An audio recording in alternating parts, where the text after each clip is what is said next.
gamers, gals, non-binary pals, the Master Duel ban list has arrived, and it comes crashing in like a meteor through our windows. And we're here to talk about it on today's episode of Smarter with Stevie. Let's just jump right into the news. So the general table contest is we're going to talk about the ban list, we're going to talk about what decks are hit, we're going to talk about what decks survived and are possibly way better now, and we're going to do some predictions about what I think is going to be coming out in the next couple of weeks or months. So, every card that's banned, limited, whatever, let's get into it. We've got Rongo Miniad banned, yugioh banned, Bishop Balkan banned, Block Dragon banned, Merly banned. These are like massive bans, first of all. Like, I think every single like bullshit combo deck that exists right now just got like massively hit because of like these bans. And it doesn't stop there. We got Brand Fusion to 1, Grass to 1, Killback to 1, Sprite Jet to 1, Swap Frog to 1, and just a bunch of other irrelevant shit. I'm gonna be real. Does this really matter? Does anything here really matter? We could put this back to 3. Let's be real. Do we really need Blaster to have a period of time at 2? Let's just keep it at 3, alright? My funny FTK decks, Madge. Let's talk about what decks are dead. And the number one main offender is Trailman. They lost Merly and yugioh and Kelbeck. Those are the 3 super huge hits. And they also lost a lot of support in Sprint, being able to send the Merly so that you could get like just an additional like fusion guaranteed, which is just insane that was allowed in the first place, but whatever. They lost Grass for like the Grass variants, and they also lost a Branded Fusion for Branded tier. Now the deck is technically still playable.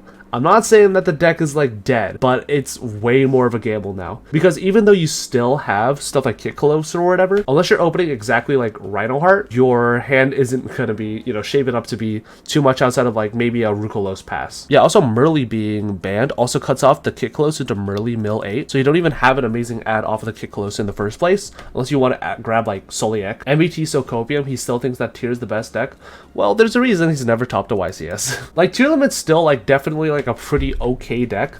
It's a lot more reminiscent of like tier in the TCG right now, but we're just missing so many names. We're missing so many millers, and like some of the millers and names are just straight up banned, like unlike they are in the TCG or even OCG. So it just feels like you could technically play the deck, but you only have like half as many targets or like good hits to mill off of your millers. Yeah, it just feels so much weaker. It feels so much more inconsistent. It feels like your follow-up is like way worse. And again, like I think the deck is still like around. It's just like, not as good as it used to be. Next up, we got Adamantipator. If we're talking about dead decks, holy shit, this deck is actually like dog shit now. So we lost Block Dragon, it lost support in Grass, yugioh, and Kelbeck in Grass variants, or just 60 card variants overall. And I don't think I have to explain how important Block Dragon was for this deck. Like, when Block Dragon got banned in the TCG, Adamantipator just immediately crumbled and was never to be seen from again. This card has been a terrorist since Frame 1 on Master Duel, and I'm glad to finally see it gone. One of the big things is that at the World Championship, I think someone was playing Adamantipator, and they were just doing the most degenerate shit of all time. Like, they were making Saryuja, they were searching Fossil Dyna, you could search like Gigantes if you need an extension, you could search like researchers for follow-up. It was horrifying, bro. What even happened? And also, this is like the least bad thing that it does, but the fact that it's a level 8 means that you can make Barone with like any Adamantipator level 2. Thanks, Konami. And now Adamantipator is way more interruptible, and it doesn't even have like a real punish anymore. So I like that. Like before, sometimes you could literally just like Nibiru Adamantipator, like the perfect time when they're playing super greedy, and you Nibiru them, and you think you're fucking gaming, and then they just special Block Dragon out of hand. You're just like, alright. Epic. And you just feel like you accomplished nothing. And then they go to Cerberus, and then they get 10 trillion ads, and then it's just like, disgusting. Next up, we've got Rongo Turbo. I wonder what they lost. Although Gossip Shadow was banned, Numbers Evail came out literally like 5 seconds later, and it allowed people to just cheese out of War Material Rongo. And it was just like an auto win versus certain decks. Like, if you just like Numbers Evailed versus Labyrinth or like Ultrageist or like any control deck, that deck literally had like no outs outside of like Mashallah, Chaos Angel will be summoned. Oh wait, we can't even summon Chaos Angel because we're under Rongo Miniad. Glad to see that Rongo Miniad's finally gone. That's just like a super unhealthy card that should have never been printed in the first place. Next up, we have Sprite.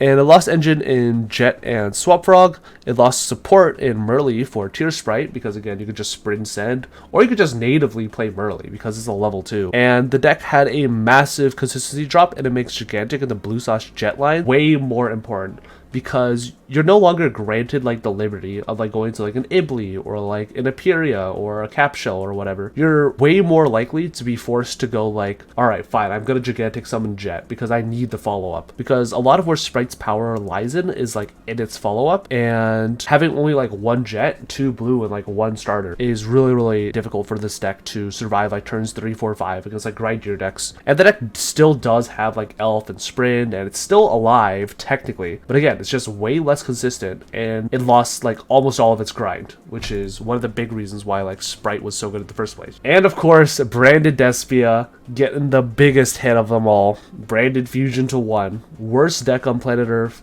Rest in peace, Bozo. It also did lose support like Merlin and Grass if you did want to play either like the Grass or the Trailman version, but it technically gained support in Nadir Servant. And the new Branded Despia cards are probably going to get imported just because of the Nadir Servant Unlimit, which means that I think Konami wants people to maybe play into like the Nadir Servant lines, where you're going like Nadir Servant to like set up like the Albion fusion. I don't know. I think that this deck is cringe, and that's it. I think it's cringe, I think it's boring, and again, this deck always feels like the worst best deck of any format that it's in. It feels like awful to play in Master Duel, but like it's technically a good deck there. It feels awful to play in the TCG, but it's technically like a good deck there. It just feels so bad to play. I don't know why anyone pretends to be like, ah yes, Branded Fusion resolved the same linear combo. Bad. So, now we gotta talk about what decks are good now. And one of them is EXO Sister. Now, a lot of graveyard decks were hit, like Branded Despia and Trailman, obviously. But I still think EXO Sister is a really solid control deck with a lot of good blowouts. And, you know, Shifter. Now, I do think that it's not like the best deck of the format. Obviously, it's fucking EXO Sister. You end on like one interruption a turn. But I do think it's a pretty good mid-range deck overall. And I think we're going to see a lot more of it on the ladder and at like pro play. Next up, we got Cyber's Good Stuff. Think of like Math Mech and Salad. Did you know that Circular is still at 30 in Master Duel? It's disgusting. I fucking hate that deck. Now, these were low ceiling decks that technically existed in like Master Duel for most of its time, but they kind of just got bullied out by like either hyper combo or just had like unfavorable interactions versus like some of the top meta decks. Like the main reason why like Math Mech was like unplayable for like most of this format was because like you would end on like Alambertian and you'd like hand loop them for 3 after the Super Factorial, and then like you just like hit like a Trailman and you'd just be like, uh-oh. But the lower ceiling of the format and there just being less graveyard hate running around due to Tyr's demise could be the thing that Cyber's Good Stuff needs in order to get a little foothold in the format, as well as, you know, Update Jammer into Transcode Talker into Access Code Talker. I mean, that shit's still around, you know what I mean? So next up, we've got Labyrinth. And I think when I made this, I thought that extra half went from 1 to 2. That was very wrong, so just ignore this. Now, Labyrinth was always like a pretty okay rogue deck that kind of lost to Hyper Combo when it lost to Dice Roll. Unless, like, obviously you opened, like, Maxine, Nibiru. But now, it lost its worst matchups in Sprite and Tier Limit. Because holy shit, those decks were unplayably bad. Like if you like Lady Hand looped and like you just hit like a Tier Dame, you basically just auto lost. And like against Sprite, if you lost a Dice Roll, guess what? You also auto lost. And in the new format, it's also only getting new, better matchups in like Cashiera and like Cyber's Good Stuff and less hyper combo decks. Now I think D-Link is still going to be a big issue for this deck, but having like one bad matchup isn't like the end of the world. Oh, and also Chaos Angel is broken. Like who designed that card? And of course, we still have Cashiera on the horizon. It's still a little baby deck. We're still missing a lot of dumb bullshit, such as the Theosis and the Big Bang, but the format does seem to be moving in a direction to support Cashiera. Like we didn't get any bans for any like Cashiera cards outside of like Fenrir to 2, but that's like basically irrelevant. Additionally, we still have like a Rorodon and Tomahawk, and holy shit, I fucking hate this deck. Once I think that the new support is going to be out, I think it's actually going to be tied with Labyrinth for Tier 1, which is a bit of a bold claim, but again, it was like 3 a.m. when I wrote this PowerPoint, so sue me. So let's get into format predictions, and number 1 is the Manadium import. So Bishop Vulcan had a really funny interaction with Crimson Dragon, as well as it being extremely easy to make an archetype, where you could Crimson Dragon tag out the Bishop Vulcan to go into Hot Red King Calamity, and who would have guessed that a game-winning Floodgate combo is not very healthy. And I think that Bishop Vulcan's pre-banning is probably indicative of the sign that Riem Heart and friends are going to be on their way to Master Duel. Next up, we've got Cashiera Part 2. Konami in the TCG, they tried to similarly like rotate out Trailman and Sprite and Branded. Like you guys saw as soon as that new OTS pack came out, the literal next day, like Trailman got hyper banned, Sprite got some hits, Branded Despia got some hits, and I think that they do want to import and support the new wave combo or control decks in Pearly and Cashiera. So I think that both of those decks are going to be on their way over the horizon.